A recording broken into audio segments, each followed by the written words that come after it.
Okay, hello everyone in a new video. So we have reached part 9 of chapter 8, which is the chapter of Newton's second law for rotation. Now, in this one, I'm going to give some notes regarding this chapter and we are going to solve these exercises. Okay, then let's start. So,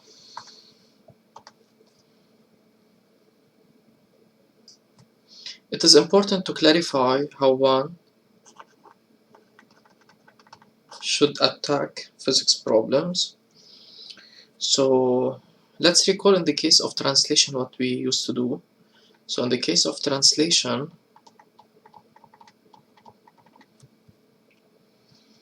we used to use Newton's second law, which is given by sum of forces is equal to ma, in order to determine the acceleration. And here we have two cases. If a is equal to 0, then the type of motion is given by urm, and we are allowed to use the following equations. X is equal to vt plus x0, v is equal to a constant, and the acceleration is 0. And here in the case of the acceleration is equal to a constant, then the type of motion is given by uvrm, in which x is quadratic in time, half at squared plus v0t plus x0, v is equal to at plus v0, and a is equal to a constant. And here we have an additional equation which is given by v squared finite minus v squared initial is equal to 280. So this is a summary for how we used to solve problems in translation. Now in the case of rotation we will do the same thing. So we will start by sum of moments is equal to I alpha. So if alpha is equal to 0, then the type of motion is UCM. Then we can talk about the following equations. Now for sure these can exist in 1 dimension or 2 dimension, as well as for these can exist in 1 dimension or 2 dimension. But here in this case we don't have 2 dimensions, we only have one variable, which is the angle theta. So in this case we have that theta is equal to omega t plus theta 0, omega is equal to a constant, and alpha is equal to 0. And here in this case we have that alpha is equal to a constant. If alpha is equal to constant, then the type of motion is given by ucvm. So we have that theta is equal to half alpha t squared plus omega 0t plus theta 0. Omega is equal to alpha t plus omega 0, and alpha is equal to a constant. And as you can notice that all of these are related to each other by a derivative, and all of these are related to each other by a derivative, in which omega represents, it is equivalent to say that it is the speed, and alpha it is the acceleration. Now what's the connection between both? We know that the angular displacement, which is s, which is the position, is given by r theta, v is equal to r omega, and we have that the tangential acceleration is equal to r alpha. Okay, so this is the first note. We will attack problems starting by calculating alpha, and then we specify the type of motion, and then we proceed. And we can talk about the frequency, the period, the number of revolutions, etc. So I don't remember the formula of the number of revolutions that I have introduced in the first chapter, but it's okay. Now the second note we want to consider is that in the case of UCM or UVCM, we always have acceleration,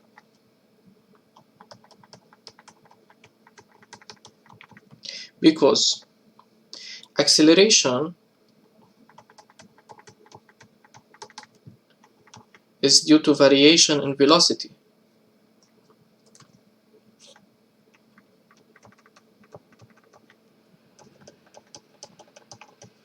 And velocity may vary in two different ways.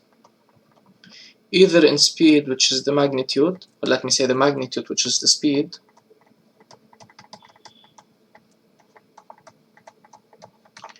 or even the direction. Now here, because we are talking about UCM, so C refers to circle.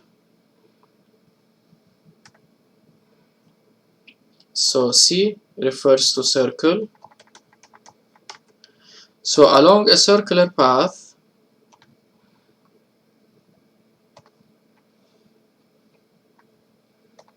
if you consider velocities at different instants, the velocity is always tangent to the trajectory.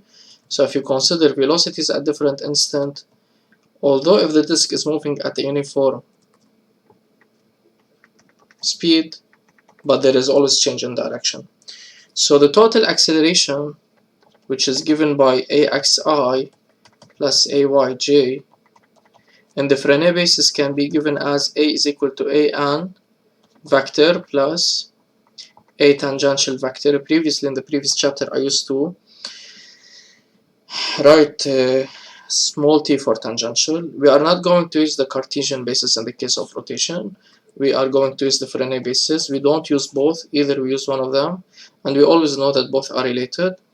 Now in this case, the magnitude of the acceleration is given by the square root of an square plus at square. So we always have acceleration.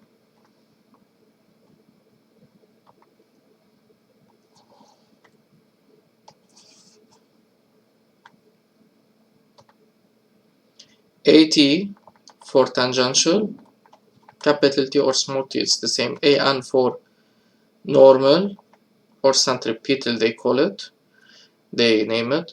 So in the case of UCM, we have the acceleration, the total acceleration, which is equal to An, which is equal to v square over r.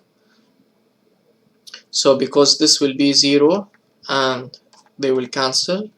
Now in the case of UVCM, we also have that An is equal to v square over r, and A tangential in this case will be given by r multiplied by alpha, and the total acceleration will be given by square root of An square plus at square. Okay,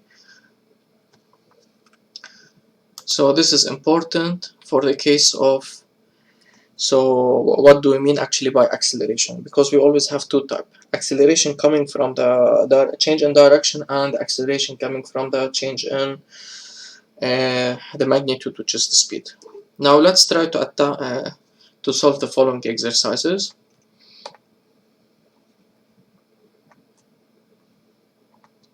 So a pulley of mass, so here they are calling the mass to be mu. So we have that mu is equal to 2 kilograms. So mu or m, it's the same. And we have that the radius r is equal to 10 centimeters, which is equal to 0.1 meters. Now the pulley is a disk. Okay, here no need to refer to the table because they gave me the moment of inertia. So fixed at O, 5 external forces are exerted on the pulley as shown in the adjacent figure. The pulley is considered as a disk with moment of inertia. All resistive forces as neglected, and take G is equal to 10 meters per second square, and beta is equal to 30 degrees.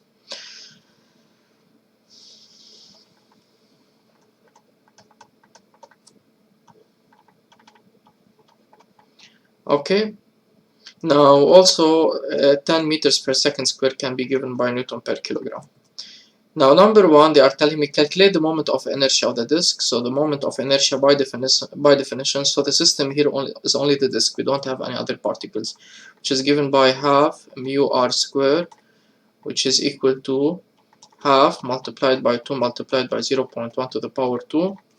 So in this case the moment of inertia is given by 1 times 10 to the power minus 2 kilogram meter square. Let me check.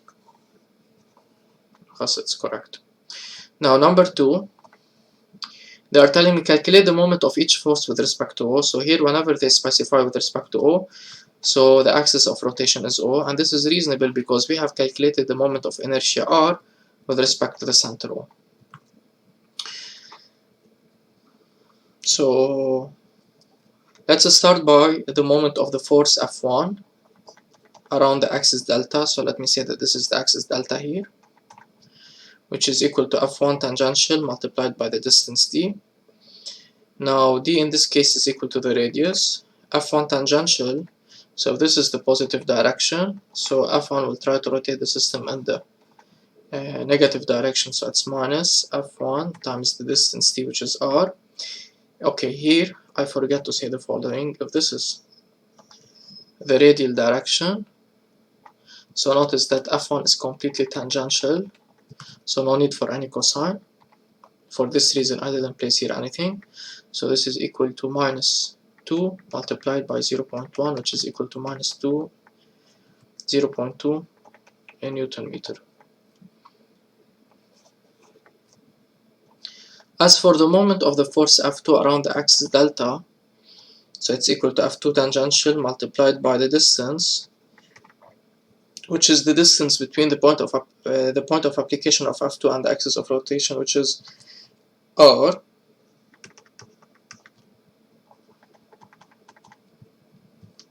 Now notice that F2 will try to rotate the disk in the negative direction. F2 times cosine of the angle between the radial and the tangential. So we have already the radial, this is the tangential like this. So this is beta, this is pi by 2 minus beta. So cosine of pi by 2 minus beta, which is equal to minus 4 times cosine 60, and cosine 60 I think it is half, which is equal to minus 2 Newton meter. Okay. Now as for the moment of the force F3 around delta, this is 0. Why? Simply because the line of action of F3 passes through the center of rotation.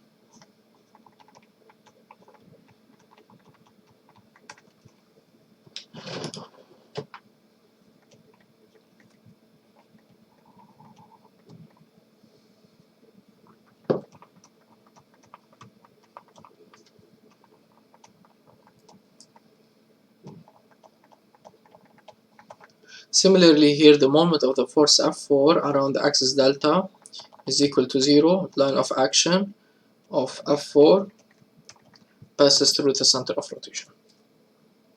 This is at F4. Now as for the final force, which is given by F5, so the moment of F5 around the axis delta is equal to F5 tangential multiplied by the distance d. And here we have that the distance is the distance between the axis of rotation and the point of application, which is r. Now F5 tangential, it will be either plus or minus. Notice that F5 will try to rotate the system in the positive direction. F5, this is the tangential. So let me say that this is the radial, and already the tangential is represented here. So the angle between F5 and the tangential is given by 30 degrees.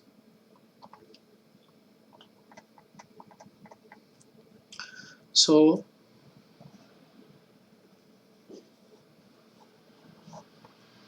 the moment of F5 around delta is F5 cosine 30 multiplied by the radius. So the value of F5 is 3 times radical 3 over 2 times 0.1. So this is exactly equal to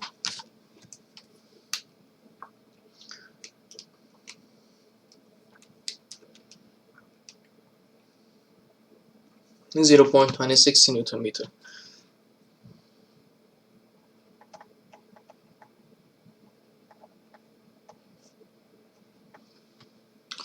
So let me here write the values. The moment of F1 around delta is equal to minus 0.2 Newton meter. The moment of the force F2 around delta is minus 2 Newton meter. And the moment of the force F5 around delta is equal to plus 0.26 in Newton meter, and the others are 0.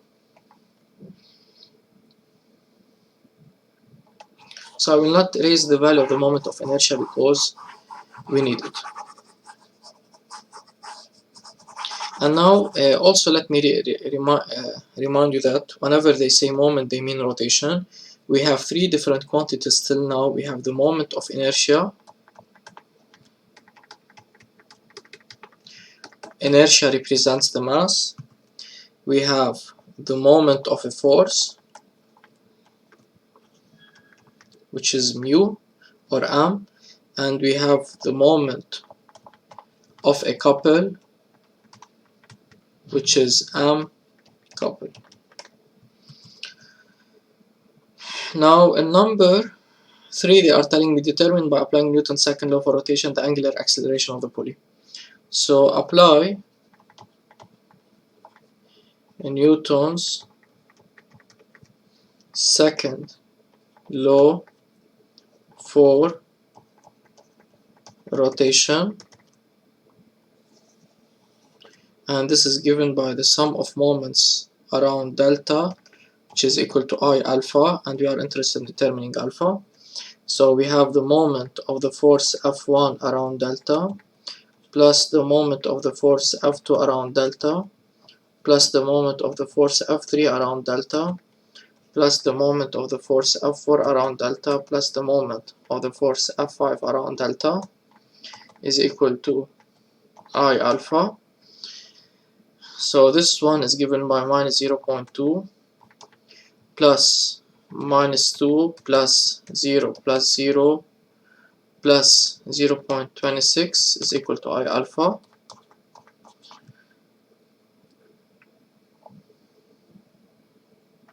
So alpha is equal to minus 0.2 minus 2 plus 0.26 divided by alpha, divided by I, sorry, dividing both sides by I.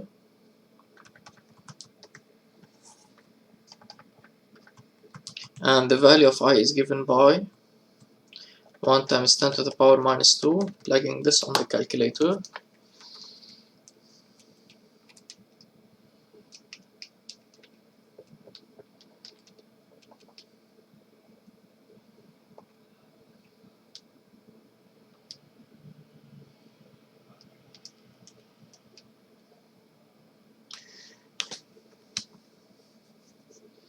So alpha is equal to minus 194, since everything is expressed in the SI, so the value of alpha will be in the SI, which is radians per second square.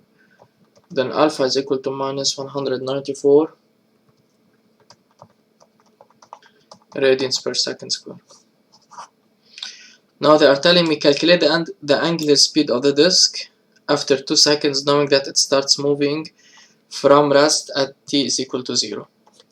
So this is very straightforward.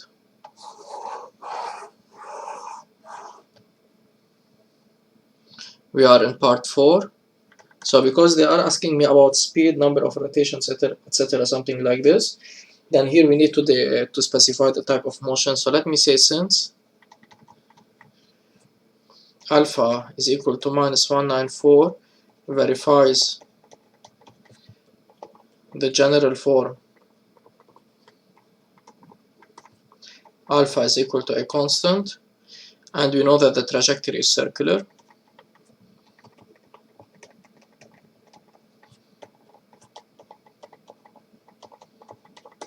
Then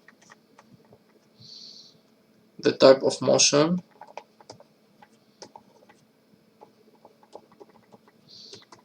is UVCM. So we have that theta is equal to half alpha t square plus omega 0 t plus theta 0. Omega is equal to alpha t plus omega 0, and alpha is equal to a constant, and at the same time we can say that theta square final minus, omega square final minus omega square initial is equal to 2 alpha delta theta. This is as if we are seeing v square final minus v square initial is equal to 2AD. Okay, and here we are interested in determining the angular speed, which is omega, knowing alpha and knowing that from rest, so the initial angular speed is 0, we are interested in this equation, which is omega is equal to alpha t plus omega 0, and we are interested in determining the value of omega, in which omega 0 is 0.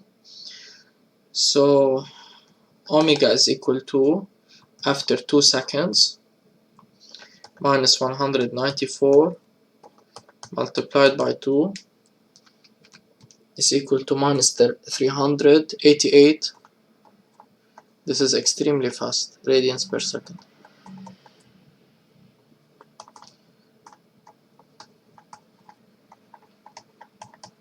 Okay.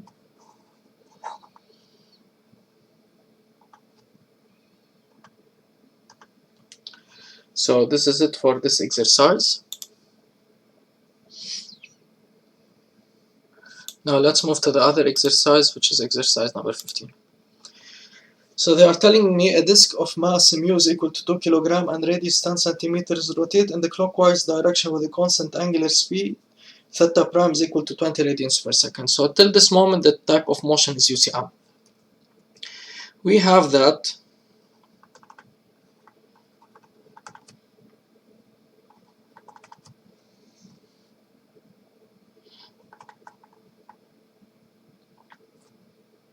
and it's rotating in the clockwise direction. So it's rotating, it is rotating like this, because this is the anti-clockwise.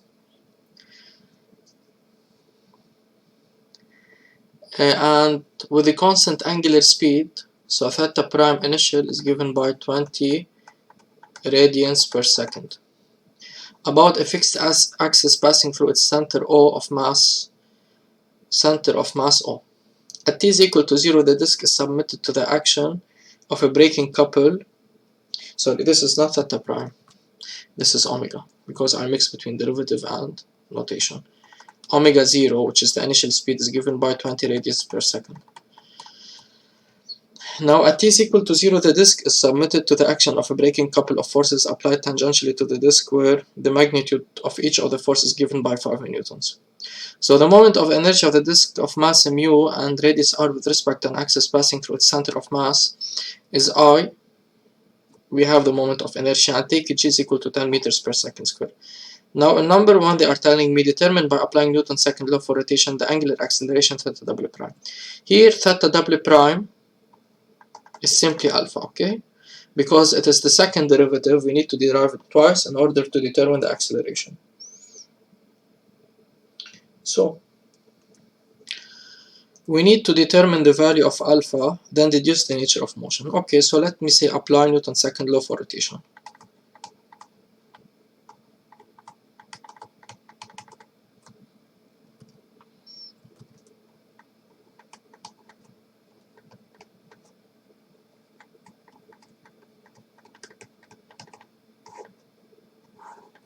We have sum of moments is equal to I alpha. We are interested in determining alpha. So first let me determine the sum of moments, which is the moment due to the force F1 over delta plus the moment of the force F2 over delta. But here notice that both forces have same line of action, opposite direction, and same magnitude, which is given by F1 is equal to F2 is equal to 5 newtons.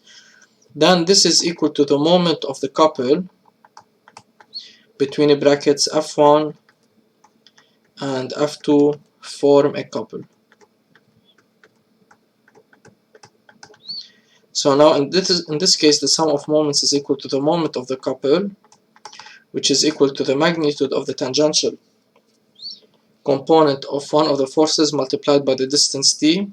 D is the distance between the point of application of the force F1 and the force of F2, and this is given by the diameter d, which is equal to twice the radius. Now already, let's take F1. Already F1 is in the tangential component, but it will try to stop the disk in the positive direction, so it's plus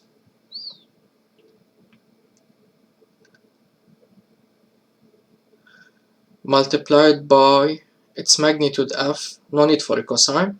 So the sum of moments in this case is equal to f times d, which is equal to 5 times 2 times 0.1, which is equal to 1 Newton meter. Okay, so now in this case the sum of moments is equal to I alpha. So let me calculate the moment of inertia on the other hand. So I is equal to half mu r square, which is equal to 0.5 times mu, which is the mass of the disk, which is 2, multiplied by 0.1 to the power 2.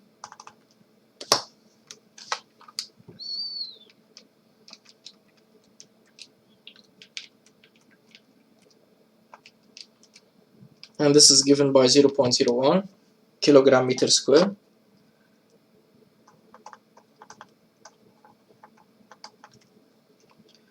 So in this case, sum of moments around the axis delta passing through the center, which is equal to I alpha. We have that 1 is equal to 0.01 multiplied by alpha, which means that alpha it is 1 over 0.01, which is given by 100. Since everything is expressed in SI, so the value of alpha will be in the SI, which is radians per second square. Okay, so alpha is equal to 100 radians per second square. Now here, although this here they are talking about the braking, which means it must be negative, but notice that the braking is in the positive direction. For this reason it will be positive. So the angular acceleration undergone by the disk is given by 100 radians per second square, knowing that the initial speed is given by 20. So it will require less than a second to stop this disk. And okay, they are asking us about the nature of motion. So for this reason, I don't distinguish between UACM and UDCM. I consider both to be UVCM, which is varied. We don't care about whether it's accelerating or decelerating. Okay.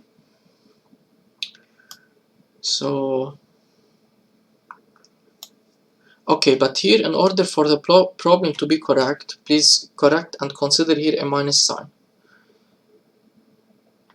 Okay, so here let me say that omega is equal to minus 20 radians per second, using my convention. Here in this case they are considering the clockwise to be the positive direction, but I always consider the opposite. Now, since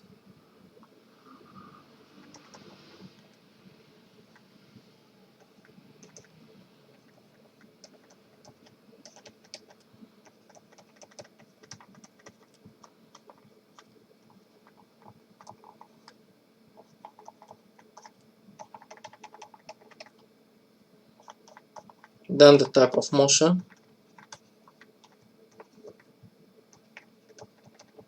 so let me see how the trajectory is.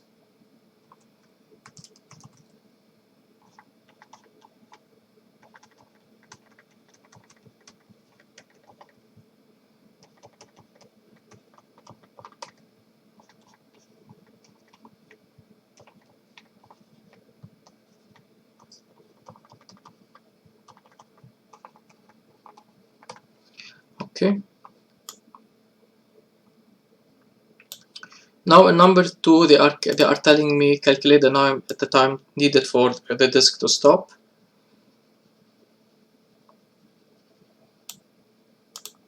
So now in number 2, let me say since the type of motion is UVCM, then we can use the following equations that are given by theta is equal to half alpha t square plus omega 0 t plus theta 0, omega is equal to alpha t plus omega 0, alpha is equal to a constant, and we have that omega square final minus omega square initial is equal to 2 alpha d, 2 alpha delta theta.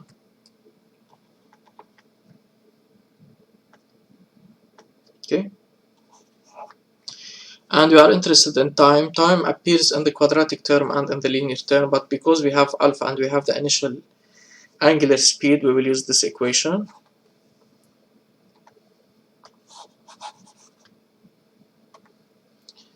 So omega is equal to alpha t plus omega 0, and we are interested in time. So the final speed is given by 0 because the disk stop is given by 100 t minus 20. What's the type of this equation? This is linear in t.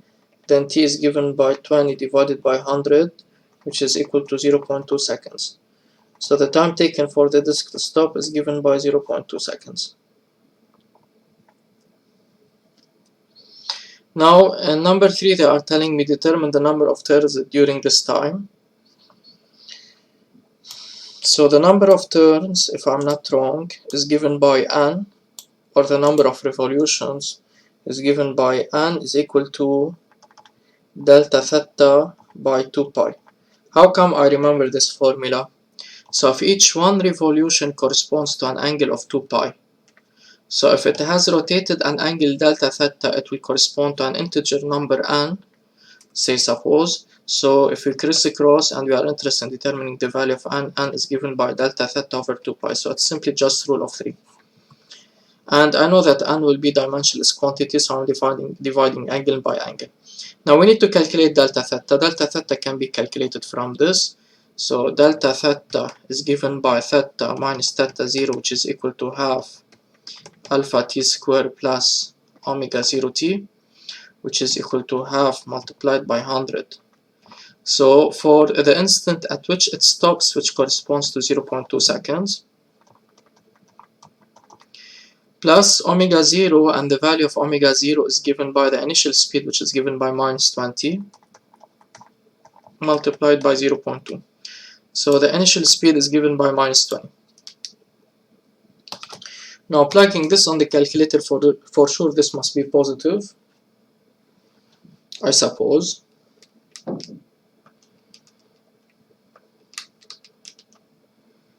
If it's not positive, we will take the absolute value because it will be rotating in the negative direction or something like this. So it is minus 2.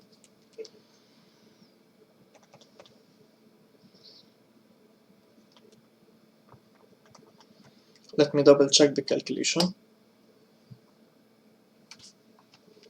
So alpha is 100, right? And omega 0 is 20. Minus 20, okay. So this is related to a minus sign. Now simply the number of revolutions n is the absolute value. So n is the absolute value of delta theta divided by 2 pi, which is equal to absolute value of minus 2 over 2 pi, which is equal to 1 over pi. So it doesn't complete even one revolution. Sorry, 1 over shift pi. So it's given by 0.32 revolutions. It doesn't complete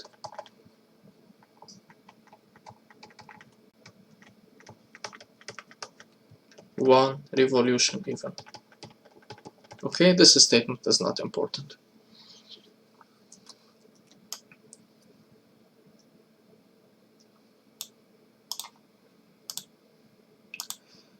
So that's it for me in this video, guys. In the next part 10, we will solve this exercise and I will explain the parallel access theorem, which is Huygens theorem. Okay, so see you soon and anyone.